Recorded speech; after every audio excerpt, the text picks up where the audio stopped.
Mfomasondo yaphela. Mfomasondo, kanjani lapha bhuti mhlonishwa lapha? Obe khona yini umthandeli laphana KwiMpucuzeko ngoba phela sibona manje akucaci kanti manje kuney'nkabi lapha iy'nkalakatha zami lapha eMtumo.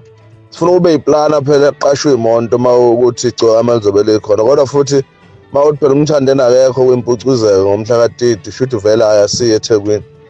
Phela sifuna ukuya laphana uma sesazi ukuthi siyala vele ukuthi sowubona umthandeni manje ama engekho alukho ugqozi oluzosenza ukuthi siye kulo mcimbi uma ngawuthi umthandeni akekho KwiMpucuzeko. So manje ngakho sifuna ukusheshe sazi kuse-early ukuthi umthandeni uzoba khona na KwiMpucuzeko.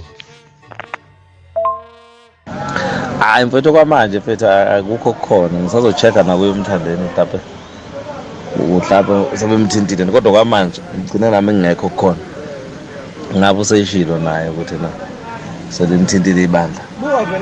So asazi mfethu useyibhizi ney'nto zakhe nje umthandeni kwamanje. Futhi amabe bemthinta kukhona ukuqhamuka wonkabi angiyokutshela kodwa kwamanje nje hhayi akukho engikwaziyo kukhona mfethu ukuthinta impucuzeko.